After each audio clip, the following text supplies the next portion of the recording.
Hey everyone, this is Travis Lyinks from Token Nerd Podcast, and I'm here today to tell you something about sponsorship.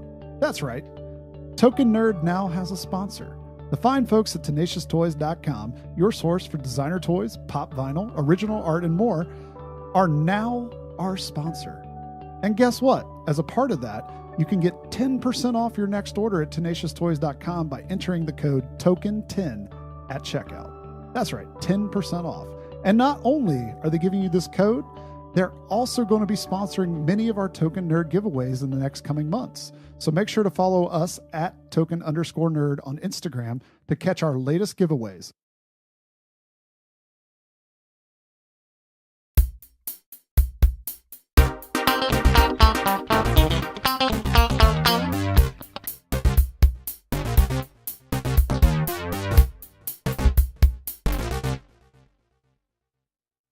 Hey everybody, welcome to the Token Nerd Podcast, where we ramble on about geeky things ranging from Batman to pop figures to Star Wars. I'm Anthony Pettiford. And I'm Travis Lyinks. All right, we're back, episode 24. Today, because we're in the road to SDCC, San Diego Comic-Con 2016. AKA the calm before the storm. Ooh, no! We're changing the name of the title. This man. is going to be called the reboot of a reboot. Reboot the reboot. Reboot the reboot. But I like the calm before the storm. There you go. You are something golden, my friend. Well, like I was getting ready to say, there wasn't a lot of news out right now. We have some early announcements of, for example, Netflix's Luke Cage is on its way to SDCC. They're going to show some early clips. Same thing with Powerless and I believe the new DC Justice League cartoon, but there wasn't enough for us to hold an entire episode. Yeah. And there was stuff, I got a little things. It was Super 7, toy maker. They're teaming up with Masters of the Universe and Aliens to release stuff. They haven't said what they are yet.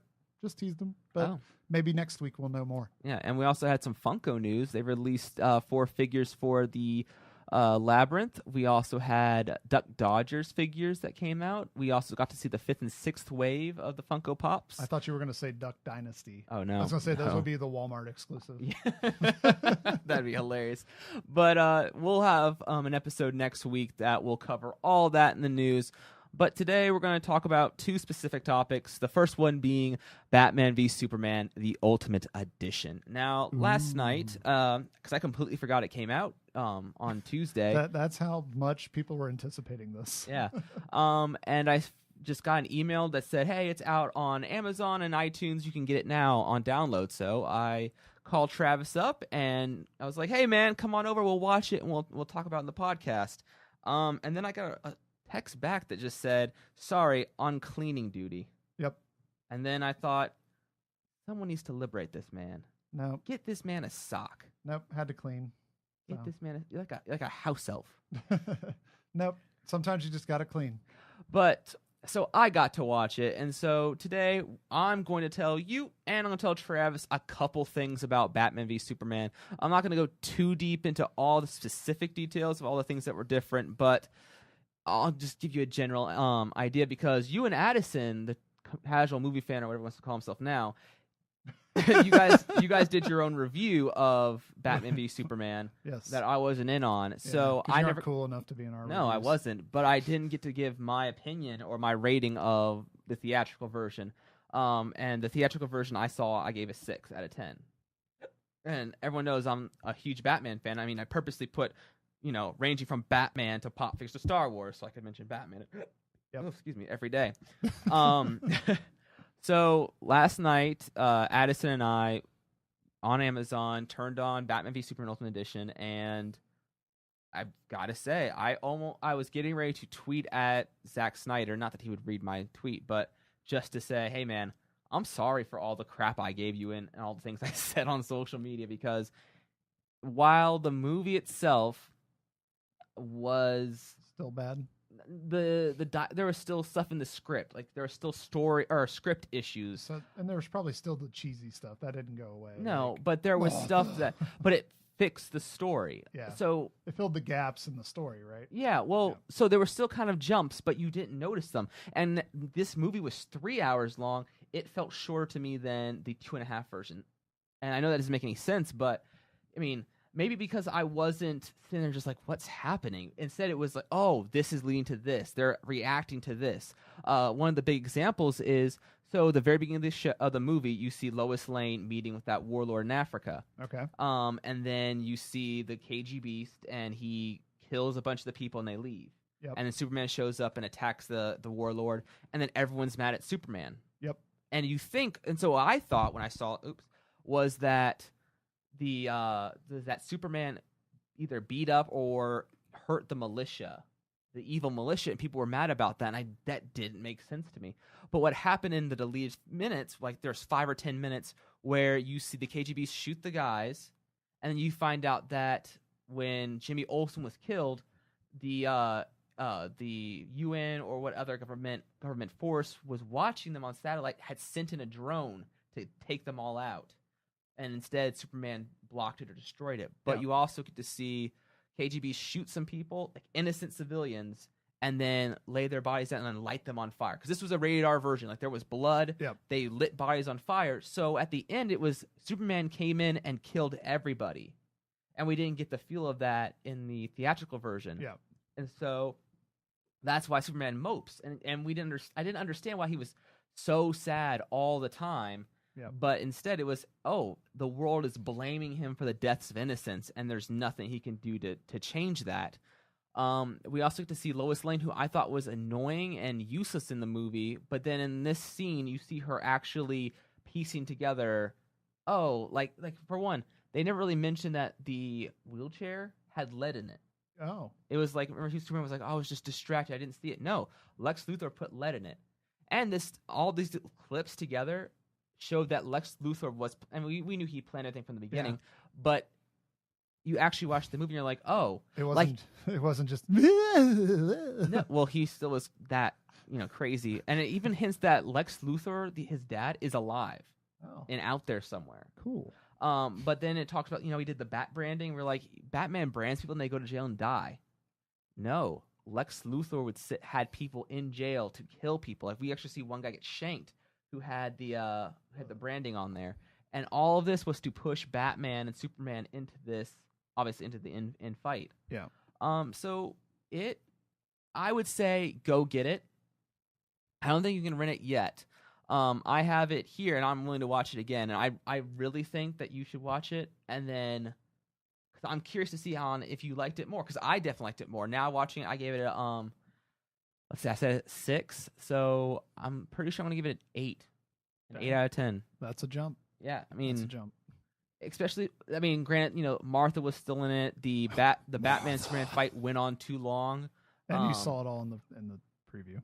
Yeah, that was the biggest problem with that. And I even say like the trailer or teaser that came out for the Ultimate Edition was awful. And then they can't get this right, can they, guys? No, and then I forget. I'm so sorry, but her name was like, is it Malone? Jenna Malone? Who? The girl that everyone thought was going to be Batgirl. Yeah, I believe it's Jenna Malone. I hope that's right. But anyway, she girl. Was nobody. They got us. She was She was someone who worked in like forensics at the Pentagon, I think, and she was like Lois Lane's informant or something, and she got information from her. So she helped the story, but she was in like 2 scenes, and she was nobody.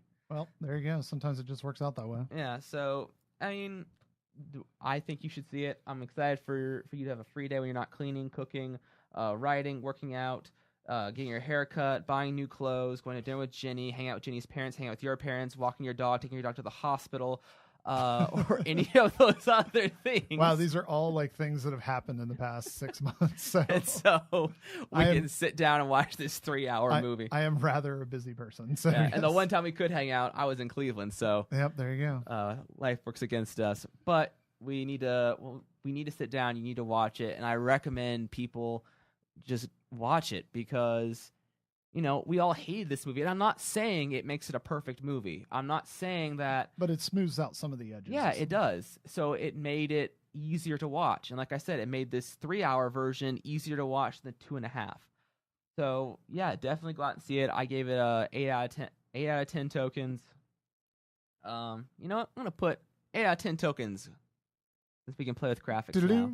Even though we normally only have 5 tokens in our thing, but Yeah. so Well, he just blew 8. the scale. Yeah. So ding ding ding ding ding ding ding. I didn't count, but we'll assume that's 8. And the people listening to this podcast now just turned it off. Yeah. But we thank you for listening. But let's move on to our second topic, and this is going to be a roundtable discussion. We didn't pre-plan this one like we normally do. All we did was say this. Actually, it occurred in a text message. We need a topic for today. A roundtable topic. I reply, Reboot the Reboot. How Spider-Man can overcome the past. Go. All right. Well, that's the topic. So basically, as we all know, we're on our third theatrical Spider-Man. Like universe. Yeah, in like 16 years. Easy to say, less than 20 years, we're on our third Spider-Man. Yep. And this will be our, this will be the 6th movie, Spider-Man Homecoming. Yes. Which comes out July 7th, 2017. And it's going to star Tom Welling as, Spider-Man and / Peter Parker. Spoiler. Tom Hiddleston. Yeah, Hendelson. Tom Welling was Superman in Smallville. Oh, that's right. Yeah. Anyway. That's right. But anyway, so he's going to play Peter Parker and Spider-Man, in case you didn't know. And today, or yesterday maybe, they revealed a photo. I think it was one of the first photos. Mm-hmm. We see photos of him in his suit. The new suit that Tony Stark gave him. And a backpack. So he's apparently in high school, which we kind of already knew. But. Yeah. And we assume from the verbs or the usage of Homecoming. But let's briefly just talk about the history of Spider-Man. So in 2002, May 3rd, 2002, Sam Raimi came out with the original Spider-Man movie. And I remember before that, back in the day when we didn't get press releases, we didn't see things online. You just went to the theater and you saw blind trailers. And the one trailer I saw was a bunch of robbers escaping through a building and them getting in their helicopter and they're flying their helicopter. And then all of a sudden they get stuck between the Twin Towers, and it zooms out, and it says Spider-Man coming soon. And then they had to get rid of that because the Twin Towers played a big role in the movie, and 9/11 had just happened, so they couldn't use that footage, and they had to kind of start over.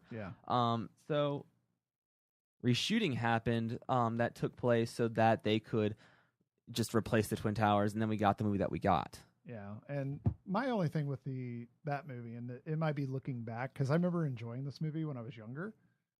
Looking back and rewatching it recently, the CGI does not hold up at all. Well, at all. But that was back when they were really smart about it. No. Have you watched it recently? Yes, I have. Stop. Let me talk. So it was smart because of the way they designed the suit. They didn't design the suit with just black. They did it with silver because silver was something that could, no matter what your CG looks like, it's easy. You can blur black or gray better than you can blur black. But so when he did movements and stuff like that, it's CG. Not the suit. That's not what I'm talking about. So the rest of the movie, there's things like hot air balloons and parade balloons and whatnot, and it literally looks like Nintendo 64. Okay, no, that I'm talking right now just about the Spider-Man. Spider-Man doing movements and actions. Yeah, he didn't look bad swinging through things and stuff. No, he didn't. But other things within the movie look pretty horrendous. So yeah, but we also had William Dafoe, who was the Green Goblin, Harry Osborn, or Norman Osborn, and they took someone whose face was perfect for the Green Goblin, and then put a helmet on him. And I thought he looked really bad in the movie. But the thing with that character too is that because the helmet covered his whole face, you couldn't see his mouth, so it's just well, you could when they got close enough, you could see him talking through the foam fangs of the mouth. So you had Spider-Man who has no mouth, and you had this guy who has no mouth, and then there's just talking, and there's no emotion because their faces aren't moving. So and but in the end, it made it easier to edit. So that's how I'm looking at it, as easy to edit, but. Yeah, but that's movie quality. Right. You're right. You lose the character. But before this, we had Blade, which is a good movie. We had X-Men 1, which is a good movie. Yep. This was the movie that took us I mean, as much as I may not like Tobey Maguire, we need this movie to get where we are. Yeah, and at the time, like Tobey Maguire seemed like he fit, except for the fact that he was too old. Yeah, like, and as a kid, I was like, oh, I buy into this. Well, he played a great Peter a good Peter Parker. Let me take that back. Yeah, he played the '60s Peter Parker. He played a Peter Parker that was a geek, but he almost played it to where Peter Parker. I always like in the comic books, he has bad luck. Like he isn't a loser. He just was a geek, and he just he had to make sacrifices. Yep. This the Peter Parker that Tobey Maguire played was a loser. Yeah. I mean, even as Spider-Man, he would do stuff and he just like kept screwing up. Yeah, he was not very good at it. And but then so we have several years later, after a terrible Venom, Sandman, let's not even talk about James emo. Franco Goblin. Let's not talk about emo. With the musical in it. Yeah, emo Spider-Man. But no, so we ended up getting Amazing Spider-Man with Andrew Garfield, and then in this one we had an amazing Spider-Man who could bring, who was funny, who was witty, had banter. Yes, that's what we wanted. And then like the villain, I liked the idea that the lizard was going to turn everyone to lizards, and that was his main goal. And he attacked the school where Peter Parker was, but Peter Parker wasn't a loser. Yeah. This Peter Parker was too cool. Yeah, they updated because being a nerd when Spider-Man was made is a little different than being a nerd now. So they kind of updated Peter Parker's nerdness, but almost kind of made him cool. Yeah, like he's we could even have the point where he was a skateboarder, and we had jocks, but this one he would skateboard down the hall when he's getting stopped by the teachers. Hey, Parker, don't roller skateboard in here and all this, and let's not mention the fact that he looks like he's 25 in high school. Not only that, and I know in the comics he dates Mary Jane, and in this he's dating Gwen Stacy, and Gwen Stacy's supposed to be a geek. Gwen Stacy, Emma Stone, is one of the most attractive women on the planet. Dang. And that's who this kid was dating. Not in secret, in public. Yep. So he's cool. He was cool. He was really not cool. nerdy. And then we had Martin Sheen as Uncle Ben, and I actually felt something when he died. Yeah. Yep. That was a pretty strong scene there. Well, that Uncle Ben was really good. And then But that was again, remember, this is the second time in 10 years we'd seen that whole thing play out. Yeah. So, and they didn't say with great power comes great responsibility, which I know we're all tired of hearing that. But it is kind of like it's something that needs to be said. It's kind of like the iconic line from Spider-Man. Mm-hmm. I mean, that's like taking out I don't know. It's like that one's weird. Like you can't take that one out. I know we're tired of hearing it, but it's shaving Iron Man's face. Yeah. It's a bald Thor. It's not it's not gender or race changing crazy, but it is pretty crazy. But so now we are in 2017. Well, we're in 2016. We'll be moving on to 2017, in which we are actually putting a high schooler as a high school Spider-Man. Yeah. We are casting high school friends for him to have. With Queen's accents. Yeah. We're having a Spider-Man where, Homecoming. So he's going to be dealing with high school issues. It's going to be very much Breakfast Club, day off sort of movie where, there's going to be a lot of comedy to it, and it's not going to be as dark. We've already passed the Uncle Ben stuff. Yep. And we'll also have the support of Tony Stark. And I thought they said that. I thought Captain America was supposed to be in this. They too. said that, but I can't see that working now. Yeah, not now. Unless he just comes back to help him maybe learn to fight, because he's. But they didn't leave his friends. Remember, he said, "I got jumped by some guy named Steve, and his friend was really big." That's true. Spoilers. Airport fight. Hashtag. Yeah, I don't know, because they have that. I'm from Queens. I'm from Brooklyn. Thing going Queens. on. Brooklyn. Like they have that thing going on. Like maybe they could come together as fellow New Yorkers. Mm-hmm. I don't know. Who knows? And but I think he's in Wakanda right now. But yeah. Who knows? The question is, we've made really good jumps, and we don't want. I'm not trying to sit here and say that it's because Marvel, Disney took Spider-Man under their wing. No. I just think that Sony just didn't know how to. Well, they did. They made Amazing Spider-Man, which was good. Well, and the Spider-Man movies back in the day did pretty good too. Like Well, I'm not talking about good. I'm talking about like at this point. No, Can you watch? Like I can. I'm talking about like money wise. Like they did well. Like, oh yeah. Yeah. Well, so it's not like they made flops until Amazing Spider-Man 2, which wasn't really a flop. It just didn't do as good as they thought it would. I mean, and I don't know how Spider-Man 3 did in box offices. I think it must not have done very well because they canceled Spider-Man 4. So that's just an assumption, but correct me if I'm wrong, internet. I'm probably wrong. No, please correct us. We need stuff. I would imagine though that's why they canceled 4, unless they just couldn't get Tobey Maguire to sign on. But Tobey Maguire was going on 60 years old at that point. So. He would have been the oldest Spider-Man in history of Spider-Man. Spider-Grandman. Spider-Grandpa.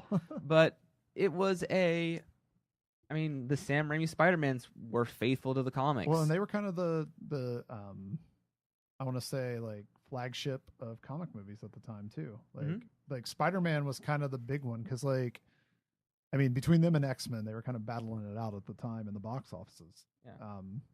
And then until the Batman Begins came along, and Batman Begins didn't really do that well in comparison to like Dark Knight. No, nothing will compare to Dark Knight. People still refer to Dark Knight as being one of the best movies. Yeah. But it really kind of was the flagship until, the Marvel takeoff and the Batman Dark Knight Rises takeoff. Those movies were the movies. But I still also, I'm going to say that I think Iron Man, while Sam Raimi's Spider-Man booted us to this point, I still think Iron Man, obviously it started the universe, but we wouldn't have gotten anywhere. If Iron Man was bad, yeah, it would have ended. We wouldn't be here. Yeah, exactly. We would still be doing solo one-shots where we'd maybe we'll bring 2 people together, but we're not going to do Avengers. There's no way we could do Avengers. Yeah, because Travis, we're not doing Avengers. Hey, I don't care how many times you ask. We're not doing Avengers. Because we did Batman and Robin. I don't acknowledge that movie. And it didn't work. No. What was the 5th Batman going to be? Batman Unlimited or something? Unleashed or something. The only one I know was the 3rd. No, there was going to be a 5th one. Okay, so like the third one from what's his name, Batman and Robin guy. Oh, Joel Schumacher. Yeah, 3rd one from him, 5th one in the '90s Batman series, but it was going to include the Scarecrow. Oh, so the Scarecrow is going to be one of the villains, and from what I understood when I read an article about it, basically the plan was that they kind of had set up Nightwing a little bit in Batman and Robin because Batman and Robin kind of don't agree on stuff. So they were going to kind of spin Nightwing out of it, and then Scarecrow is going to be the villain, and I don't know all the details, but basically that's why Scarecrow is the villain in Batman Begins. Like they took elements from that movie, and that's what became Batman Begins. Yeah, it's kind of like the Spider-Man 4 situation. It's cool to read about, or Death of Superman Lives. Like it's cool to see what happened and what they took and what they used and made into later movies, or just canned altogether.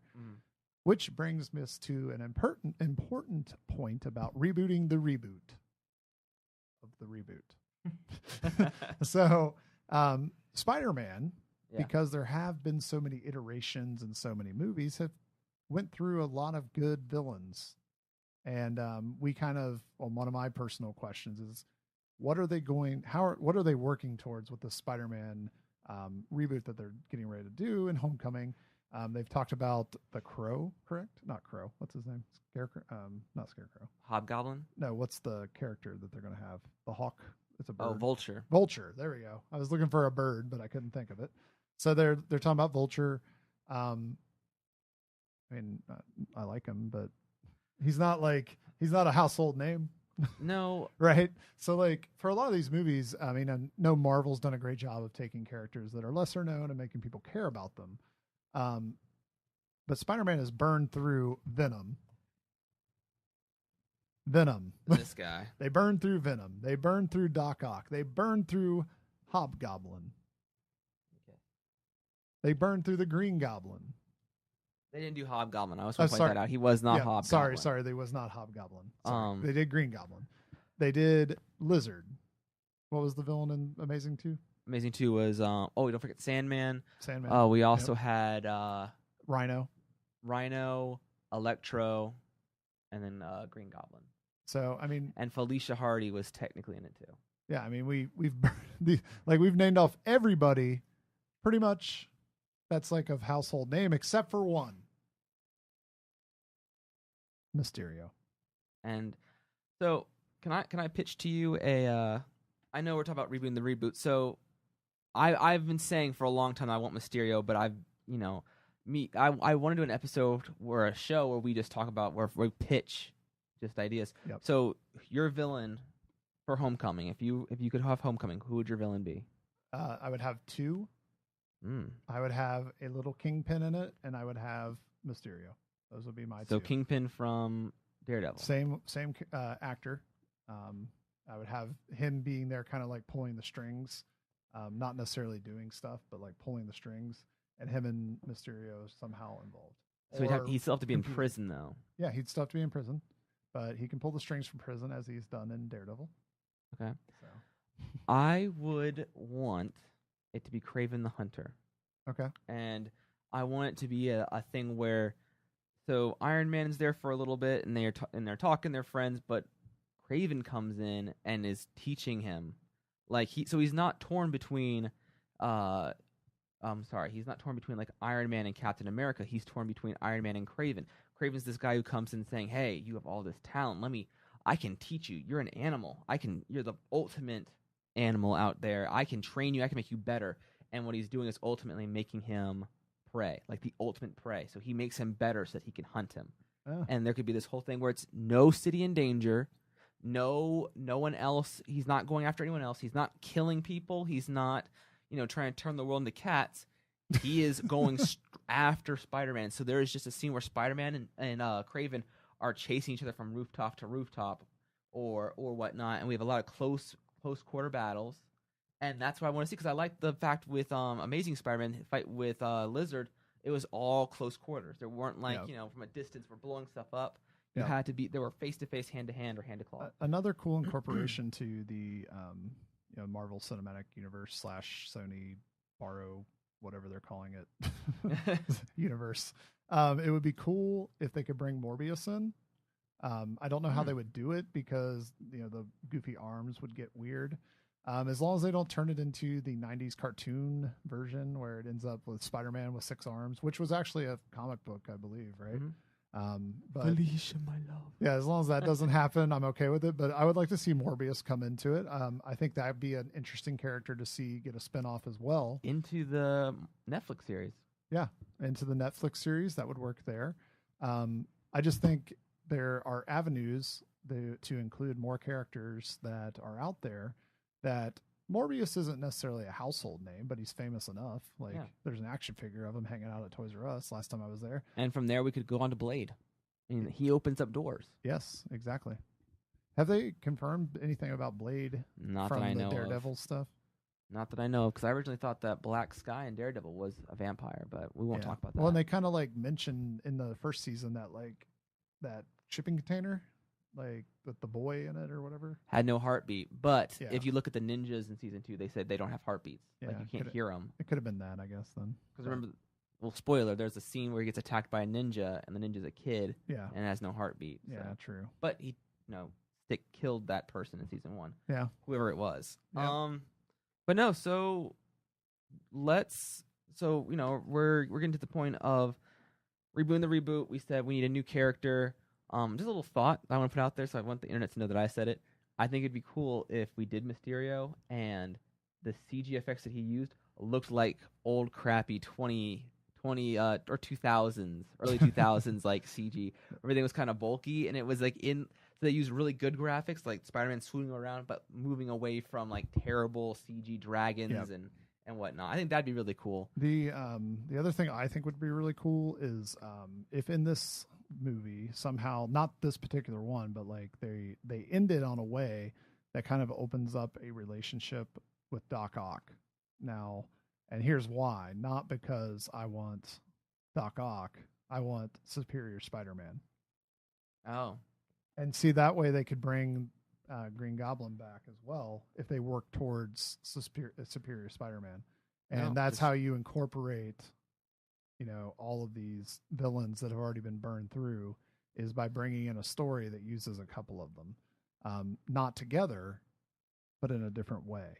So I think that inner struggle within Peter Parker / Doc Ock, once he takes over his body, could be an interesting story monologue. I know it might be a little hard to have like conversation in his head, talking to himself or whatnot, but I think it's got a good story arc. I know it's kind of something you don't like, which is a story that has like danger for the world going on in it, but I think it's a cool story, and I'd like to see that adaptation to film. No, I can agree with that, but I mean, the last like 4 books get a little rough. But yeah, they get iffy. The first ones were so good though, like the first like 10 or so. No, even more than that, like 16, because there was like 30 titles in that. Yeah.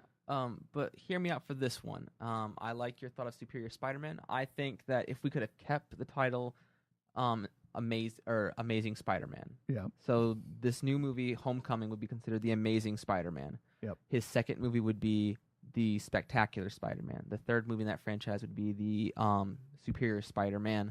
And then the last one is Ultimate. Now, the idea is I do want to bring Miles Morales in. I think with the storyline that character goes through, it's similar, but it's different. It gives us another taste. And we're talking, by the time we hit this point, we're in 2025. Yep. So, but we've already been with Peter Parker. Yeah, with this Peter Parker, the Spider-Man, who is a 15-year-old, is now, by the time this Superior Spider-Man happens, he'll be almost an adult. Yep. And he can die, and that's when Chris Evans, Captain America, and Robert Downey Jr.'s Iron Man are just like, hey, like, we brought this kid into it, and then now Miles is in it, and they can interact with Miles' first movie and be like, we're here to stop you, and he has to prove himself to them because we brought a child into this. Like, we're adults. We had choices, and we let this kid come in here, and the kid died, and we're just as responsible as the person who killed him. Yeah. And I feel like that would be a great balance, and that would be a way for us to reboot the series without having to do a 4th Peter Parker. Because I'm sorry, it works in comics, but we need something new. And everyone gets mad, but look, we've had 3 different Spider-Men, or we've had 2 already. We're on our 3rd. Yep. If you don't like the Miles Morales story, give it 6 years, and we're going to start over again. Boom. Peter Parker's back. Because guess what? He's back in the comics, too. But no, the one in the comics now, Miles is there, too, and it's kind of a cool mentorship program, or mentorship thing. But, I mean,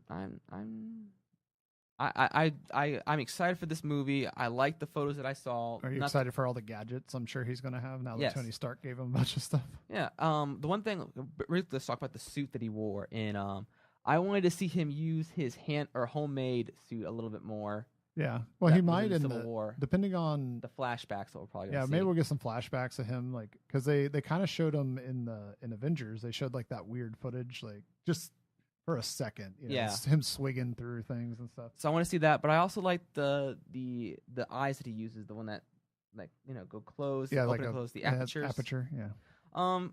But no, we're definitely going to see some new gadgets. We're going to see new characters. Apparently, we're going to see Genki, who is a friend of Miles, from the Miles Morales comics, in this Spider-Man. Dude, they got to have Miles somewhere in this comic, like, or in this movie. They have to. They're not pulling these characters in just to do it. Like, I know. It wouldn't make any sense. Marvel has a plan. We have to trust it, because Sony had an idea, but Marvel Disney has a plan. Yep. But since we're talking about Spider-Man, this box in front of us actually has the we're not the first one, but this is the first round of the new Spider-Man Funko Pop figures. Yeah. There is no other Funko Pop of the new Marvel Disney Spider-Man. Especially holding the shield. Yeah, holding Captain America's shield just like he did in Captain America Civil War. This one also comes with the Hawkeye that has the long sleeve, short sleeve combo little piece. We also have an Iron Man and Captain America keychain. Now, we aren't keeping this. Yeah, it's called a giveaway. Yeah, because we are sponsored by our good friends at Tenacious Toys, tenacioustoys.com. Log on there, use the discount code TOKEN10 to get 10% off all your Funko purchases. Yeah. But, folks, you can have this. This could be yours. All you got to do is this. Go over to our Instagram at @token_nerd and look for the photo that features the Spider-Man and Hawkeye Funko Pop in the nice purple background there. And repost that image with the hashtag Token Duo, and you will be entered for a chance to win. You just have to do that before Saturday. Yeah, this Saturday, and we'll announce it on Sunday. But guess what? You can also enter yourself in twice by going to our Twitter page, which is token_nerd as well. And you do the same thing. You retweet, you use the hashtag tokenduo, and your name is in there for a second time. But guess what? You can do it a third time by getting onto our Facebook page at tokennerd00, where you share that post, use the hashtag tokenduo, like us on Facebook, make sure you do that, and like us on Twitter and Instagram. But you'll be entered in for a third time, and this little piece could be yours, free of shipping. All you have to do is have a U.S. mailing address, and we can get that to you. Yep. So if you're a fan of Funko Pop, this is a great chance to pick up something from our friends at TenaciousToys.com and, grow your collection. Yeah. I mean, mine's at this point is overflowing. Yeah. Plus, this is like a what, like $30, $40 retail?